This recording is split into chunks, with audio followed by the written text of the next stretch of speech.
नमस्कार, आपण पाहतात कटू सत्य लाईव्ह न्यूज.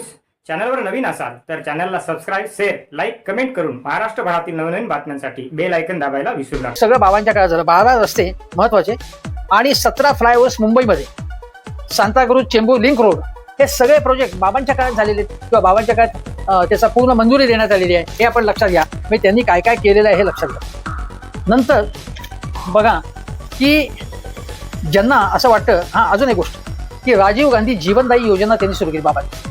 नंतर ॲम्ब्युलन्स 108 नंबर फिरवला की टोल फ्री नंबर होती की ॲम्ब्युलन्स येण्याची योजना बाबांनी प्रत्यक्षात आणली. आता या अशा अनेक गोष्टी मला सांगता येतील. आज काय आहे की बघा, मानखुरला जे बळी पडले अनधिकृत इमारत पडून, तर ही इमारत अनधिकृत कशी आहे फडणवीसांनी आवर्जून सांगितलं. पण अनधिकृत असेल तर त्याच्यासंबंधी कारवाई केली काय? आणखीन आसपास मानखुर काय ठिकठिकाणी 3-3 मजले आहेत, त्याच्यावरती कारवाई काय नाही करत तुम्ही? तुमचा प्रश्न येतो. आणि कारवाई करायला पाहिजे ते तुम्ही केली नाही. त्यामुळे तुम्ही त्या अशा गोष्टींचं समर्थन अप्रत्यक्षपणे करायचं. म्हणजे आमचा काही दोष नाही, या झाल्या भावा, किंवा आमची काही चूकच नाही, हा तुमचा अप्रोचच मुळात चुकीचा आहे. ठीक आहे भाऊ, दुर्घटना झाली, आमची चूक आहे, आम्ही चौकशी करतो, ताबडतोब चौकशी करतो आणि ॲक्शन घेतो असं म्हणायला पाहिजे. पण पहिला पवित्रा असतो की काही विषय झालेच नाही. तुम्ही आम्ही सगळेच जण चुका करत असतो आणि चुकांपासून शहाणा होतो. आपण आत्मपरीक्षण करतो. आपल्यात काही त्रुटी असू शकतात असा विचार करतो.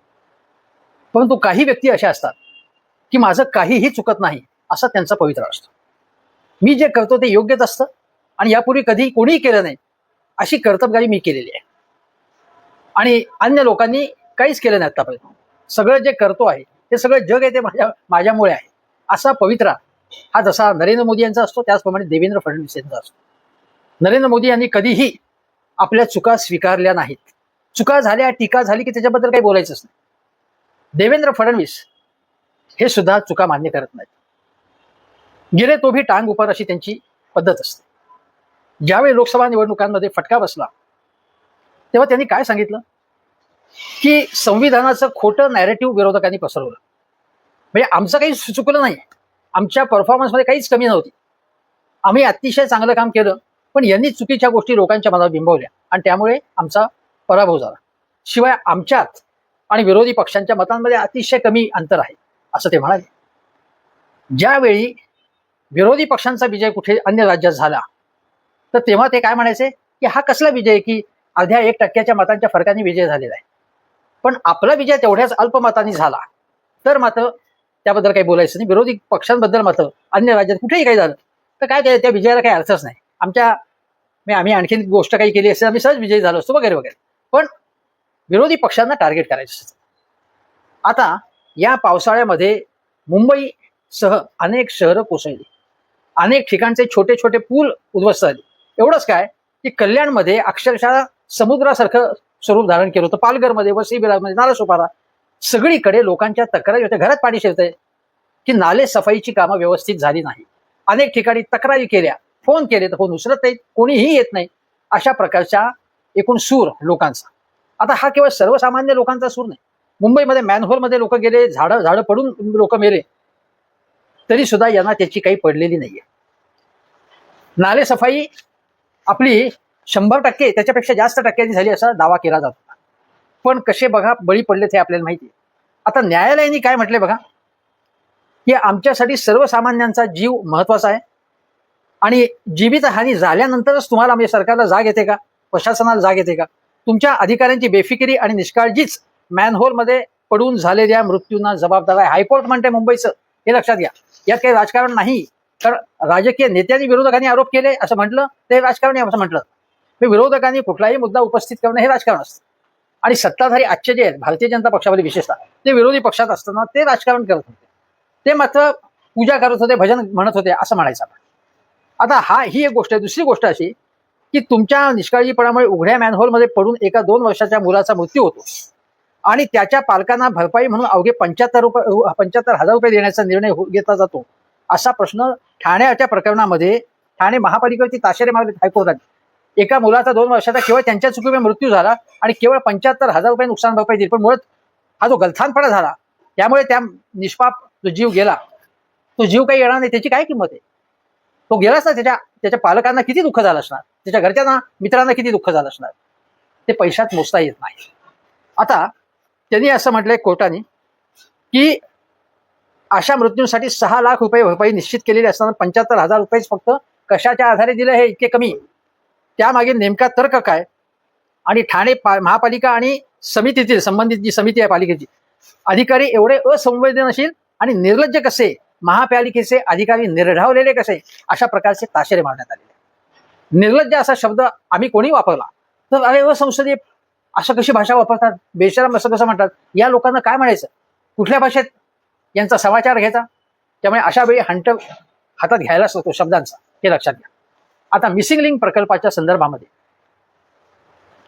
फडणवीस आणि त्यांचे सगळे सहकारी की हा काही पूल कोसळला नाहीये आणि एवढा पाऊस आला, इतका जोरदार, इतका कमी वेळात आला, अशा प्रकारचं, आणि त्यामुळे हे झालं आणि त्यात आपली फारशी काही चूक नाही असा यांचा पवित्र असतो त्यांच्या प्रवक्त्यांचा.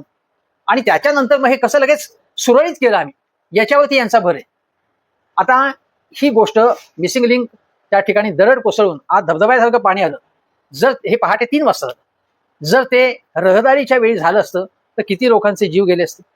आणि फडणवीसांचा व्हिडिओ उपलब्ध आहे की काहीतरी 240 किलोमीटर वेगाने ताशी वारं वाहिले, म्हणजे चक्रीवादळासारखी परिस्थिती आली. प्रचंड पाऊस झाला तरी सुद्धा काहीही होणार नाही, कारण हे इंजिनिअरिंग मार्वल आहे असं फडणवीस म्हणत होते. पण तरी सुद्धा हे झाली गोष्ट. आणि आता याच्या संबंधी केवळ विरोधी पक्ष नाही तर अनेक इंजिनियर्स, नंतर आर्किटेक्ट्स, या क्षेत्राचे तज्ज्ञ, बांधकामविषयक तज्ज्ञ हे सुद्धा या संबंधी प्रश्न उपस्थित करत आहेत. म्हणजे तुम्हाला आपण कसा चमत्कार करतो आहे, आपण कसा विकास करतो आहे हे दाखवण्याची घाई झाली आहे. आणि याच्या घाईमध्ये तुम्ही जर काही चुका करत असाल तर प्रश्न विचारणं स्वाभाविक आहे. 2013 मध्ये पृथ्वीराज चव्हाण हे महाराष्ट्राचे मुख्यमंत्री असताना त्यांच्याकडे ही फाईल गेली होती आणि त्यांनी काहीच केलं नाही त्या संबंधी, अशी टीका फडणवीस आणि एकूण भाजपवाल्यांनी केली. म्हणजे एखादी फाईल काहीच केलं नाही, सहज गंमत म्हणून ही फाईल ठेवली जाते का अशी? काहीच करायचं नाही. त्यांनाही काही डोकं आहे ना. पृथ्वीराज चव्हाण हे पिरानीचे इंजिनियर आहेत, तिकडचे कॅलिफोर्नियातनं मला वाटतं ते MS केलेलं आहे. पंतप्रधान कार्यालयाचेच केवळ मंत्री नव्हते, विज्ञान तंत्रज्ञान खातं त्यांच्याकडे होतं, संसदीय कार्य खातं होतं. अनेक विषयावरची त्यांची अनेक महत्वाची खाती त्यांच्याकडे होतीच, पण अनेक विविध संसदीय समित्यांवर त्यांनी काम केलं. कॉन्झर्वेटिव्ह पक्षाचं जेव्हा अधिवेशन होतं, म्हणजे हुजूर पक्ष ब्रिटनमधला, त्या अधिवेशनाला काँग्रेसतर्फे जाण्यासाठी पृथ्वीराज चव्हाणांची निवड करण्यात आली. आणि एवढंच नव्हे तर अनेक, म्हणजे इटली असेल, अनेक देशांमध्ये जी शिष्टमंडळ गेली होती महत्वाची, संसदेची असतील किंवा अन्य मंत्री म्हणून, त्या सगळ्या शिष्टमंडळामध्ये पृथ्वीराज चव्हाण यांचा आवर्जून समावेश करण्यात आला होता. कारण ते वेगवेगळ्या विषयातले ते अभ्यासू आणि तज्ज्ञ आहेत आणि अतिशय प्रामाणिक असा हा माणूस. महाराष्ट्राला त्यांच्यासारखा मुख्यमंत्री लाभला हे महाराष्ट्राचं भाग्य आहे असं माझं ठाम मत आहे. जरी त्यांच्यावर शरद पवार आणि त्या मंडळींनी टीका केली असेल, त्यांच्या हाताला लकवा मारला आहे का वगैरे, तरी देखील पृथ्वीराज चव्हाण हे मुख्यमंत्री म्हणून अतिशय कर्तबगार होते. त्यांनी अनेक चांगल्या गोष्टी केल्या. आता एक चांगली गोष्ट म्हणजे त्यांनी जी केली त्यामध्ये की मिसिंग लिंक प्रोजेक्ट जो आहे त्यासंबंधी त्यांनी फाईल का निर्णय घेतला नाही त्याच संबंधी. तर त्यांना बाबा असं म्हणतात, ते बाबा म्हणाले की मला सगळी काही कारणं आठवत नाही, पण 12-13 कारणं त्याच्याबद्दल होती आणि मुख्य मुद्दा होता तो या मिसिंग लिंक प्रकल्प अस्तित्वात आला तर त्याच्या सुरक्षिततेचा मुद्दा महत्वाचा. मला लोकांच्या, सर्वसामान्य लोकांच्या, प्रवाशांच्या सुरक्षिततेची काळजी वाटत होती. आणि त्यांनी म्हटलं की याबद्दल काही आक्षेप त्यांनी नोंदवले होते. त्यापैकी त्यांनी किंवा त्यांच्या सहकारी नेत्यांनी की प्रस्तावित बोगद्याचा मार्ग लोणावळा धरणाच्या 200 मीटर खाली असल्याने धरणाच्या सुरक्षिततेबाबत चिंता व्यक्त करण्यात आली. त्या परिसरातील भौगोलिक रचना बोगद्यासाठी कितपत सुरक्षित आहे, अतिवृष्टी आणि भूस्खलनाचा धोका लक्षात घेऊन अधिक सखोल अभ्यासाची आवश्यकता व्यक्त करण्यात आली होती. आणि इतक्या लांब बोगद्यात आग किंवा अन्य आपत्कालीन परिस्थिती उद्भवली तर बचाव कार्य कसं होईल, प्रकल्पाची तांत्रिक व्यवहार्यता आणि आराखड्याबाबत काही शंका होत्या. आणि त्यामुळे पृथ्वीराज चव्हाण यांनी त्यासंबंधी घाईघाईने निर्णय घेण्याचं टाळलं. त्याच्यावर फडणवीसांनी टीका केली, पण त्यांना जी भीती वाटत होती ती भीती दुर्दैवाने ही खरी ठरलेली. आता त्या ठिकाणी आता जेव्हा तज्ज्ञ समितीचा अहवाल येईल की बघा की ज्या दरडी कोसळल्या त्या संबंधित दरड प्रतिबंधक उपाययोजना सुद्धा आम्ही केली असा दावा करण्यात आला होता, पण तसं झालेलं नाहीये. आता हे मिसिंग लिंक प्रकल्पामध्ये ही जी काही आपत्ती आली त्याचा कोणालाही आनंद होत नाही. जे माझ्यासारखे टीका करतात ते काही मिसिंग लिंक प्रकल्पाला विरोधासाठी विरोध करत नाहीयेत, पण सावधगिरी बाळगावी आणि लोकांच्या जीवाची काळजी असल्यामुळे पृथ्वीराज चव्हाण असतील, अन्य लोक असतील, माझ्यासारखे लोक याबद्दल चिंता व्यक्त करतात. जे झालं त्याबद्दल वाईट वाटतंय. आणि फडणवीसांनी विकास करूच नाही असं काही कोणीच म्हणत नाहीये. फडणवीसांनी चांगली कामं केली तेव्हा मी स्वतः त्याच्याबद्दल टेलिव्हिजन चॅनल्सवरती बोललोय, वर्तमानपत्रात दिलेलं आहे. तेव्हा माझा कुठलाही आकस असण्याची बाब नाहीये.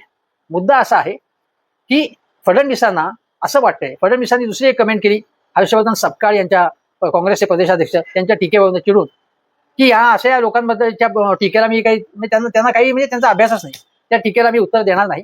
आणि काँग्रेसने काय केलंय भ्रष्टाचाराशिवाय, एक तरी पूल बांधलाय का असं ते म्हणाले.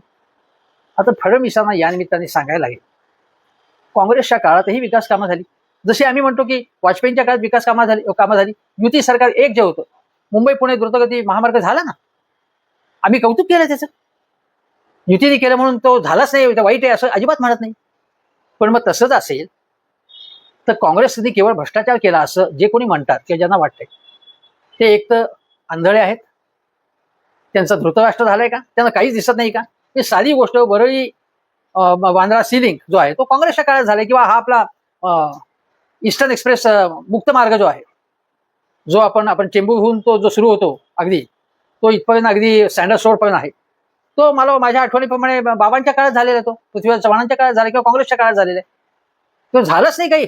आता वांद्रे वरळी सी लिंक हा प्रोजेक्ट महत्वाचा नाही का, किंवा ब्रीम स्टोवेड प्रोजेक्ट हा जो मुंबईमधलं जे काही पंपिंग स्टेशन उभारणं, नाले सफाईच्या मुंबईत जे पाणी साचतं ती समस्या दूर करण्यासाठी मनमोहन सिंग यांच्या नेतृत्वाखाली झालेली ती गोष्ट, त्यामुळे ती झालीच नाही असं म्हणण्याचं कारण नाही.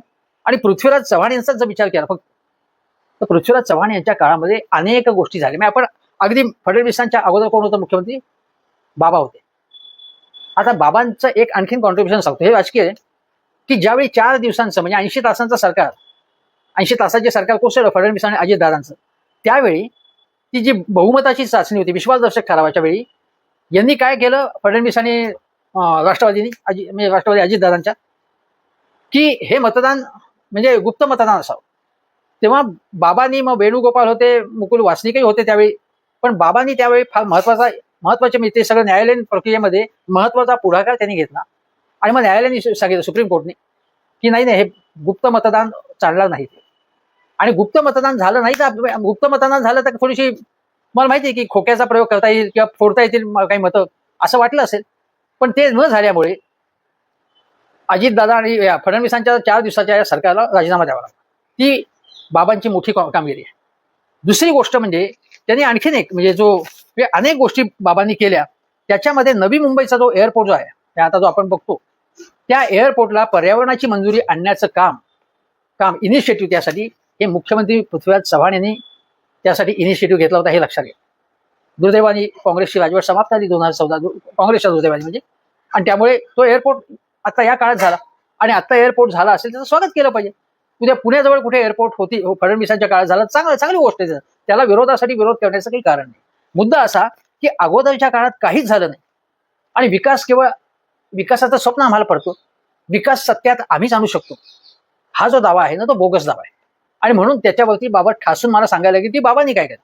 आता ही साधी मला आठवते की जलयुक्त शिवार ही जी काही योजना होती ती वेगळ्या पद्धतीने बाबांच्या काळात, म्हणजे पृथ्वीराज चव्हाण यांच्या काळामध्ये, म्हणजे तो सिमेंट साखळी बंधारे त्याचं काय नाव होतं, ते सिंचनाचा आदर्श मॉडेल ते त्यांनी तेव्हा सुरू केलं बाबांनी.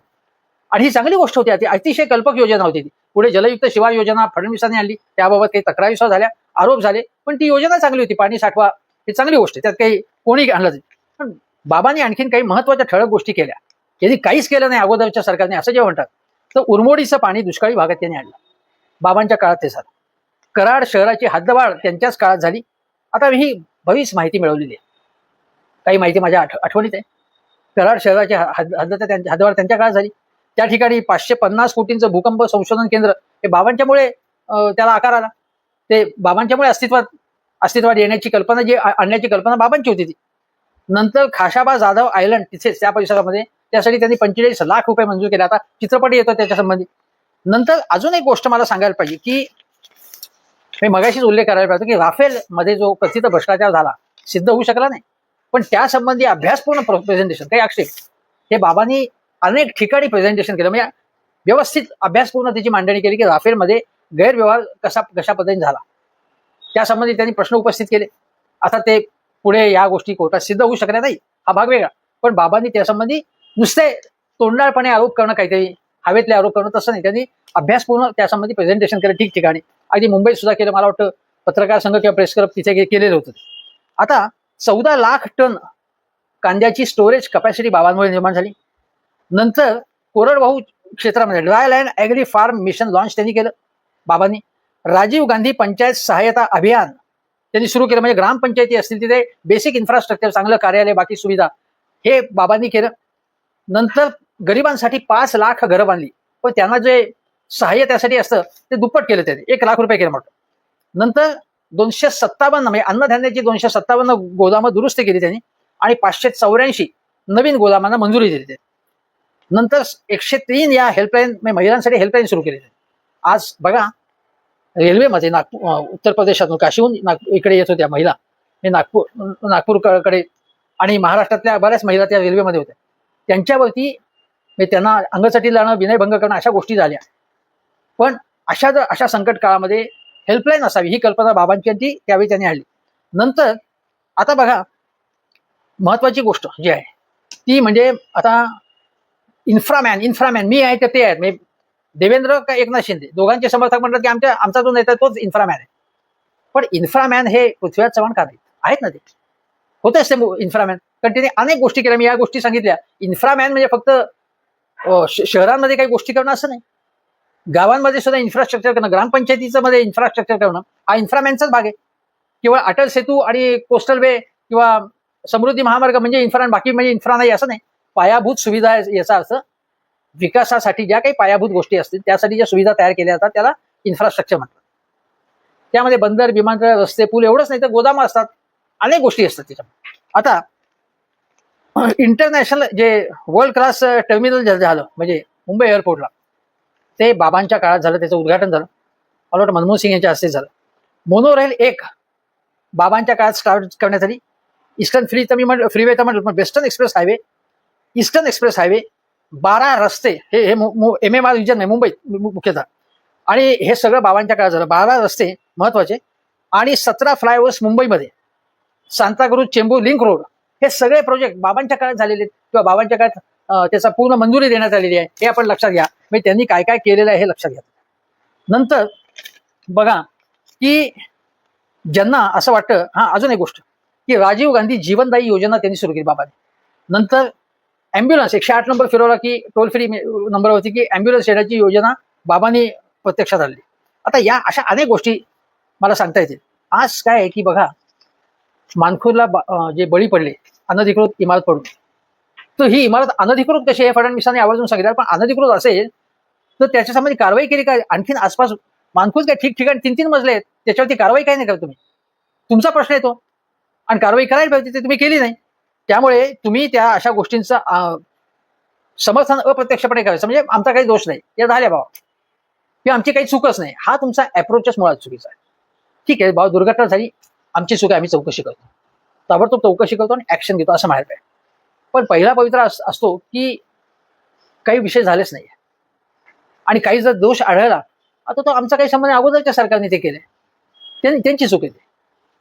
किंवा जर आणखी अगदी फार गळ्याशी आलं तर मग अधिकाऱ्यांची चूक असू शकते. आता बघू आम्ही काय ते.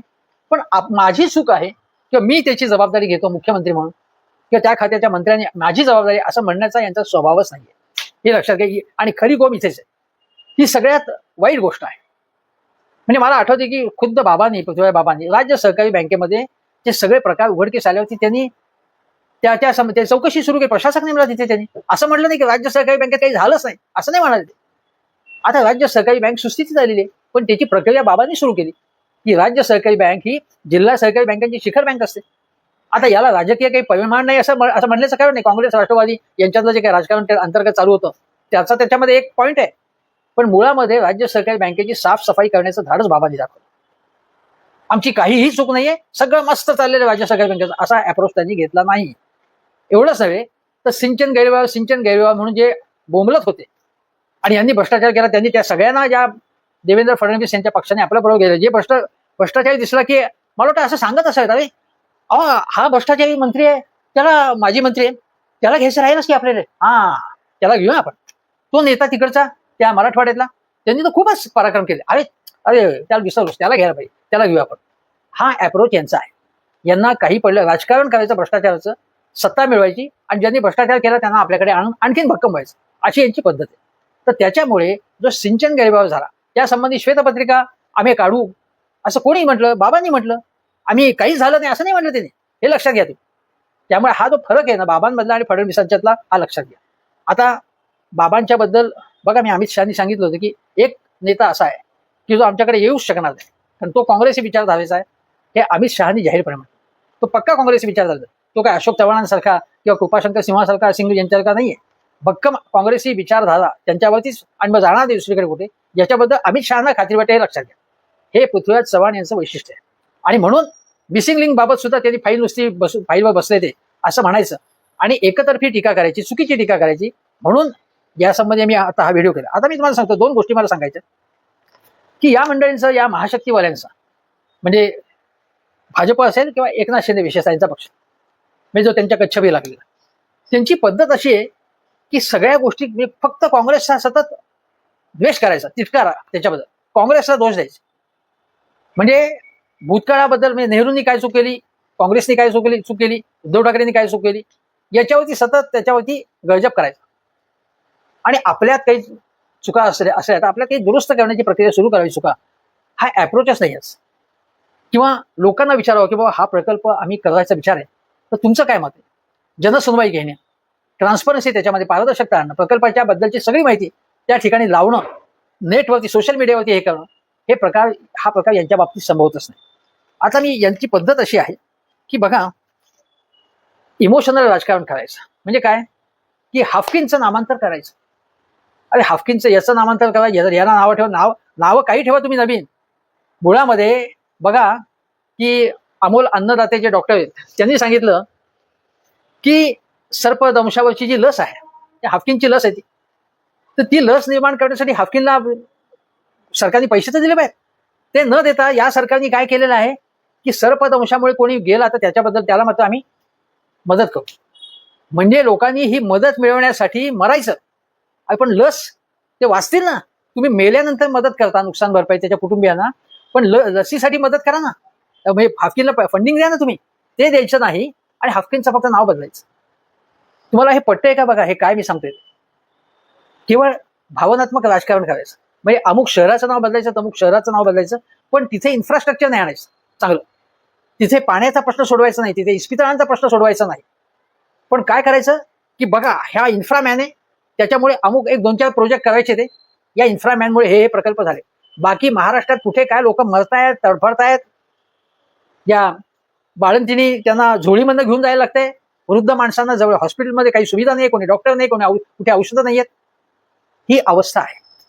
आता ही अवस्था असल्यानंतर सवंग योजना आणि त्यांची प्रसिद्धी याला रोखलं पाहिजे, हे थांबवलं पाहिजे.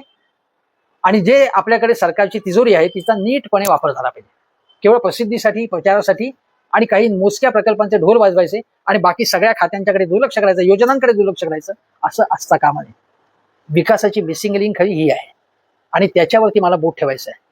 आणि म्हणून मी आज सांगतोय की देवेंद्र फडणवीस यांनी बाबांवर किंवा त्यांच्या कारकिर्दीवर, त्यांच्या सरकारवर टीका करताना, काँग्रेसने केवळ भ्रष्टाचार केला असं म्हणताना इतकं एकतर्फी दृष्टिकोन स्वीकारण्याचं कारण नाही. त्यांच्याही काही काळात चांगल्या गोष्टी झालेल्या आहेत आणि बाबांनी किती चांगले काम केले महाराष्ट्रासाठी हे तुमच्या पुढे या निमित्ताने मी आणतो आहे. त्यामुळे काँग्रेसच्या टीकाकारांनी सुद्धा या गोष्टी लक्षात ठेवावा. फक्त फडणवीस यांनाच विकास करतो असं नाही, इतरांनाही विकास करतो. पाहत राहा निर्भीड सत्य, अर्थात सर्वसामान्यांचे व्यासपीठ, आपल्या सर्वांच्या हक्काचे चॅनल कटू सत्य लाईव्ह न्यूज. धन्यवाद.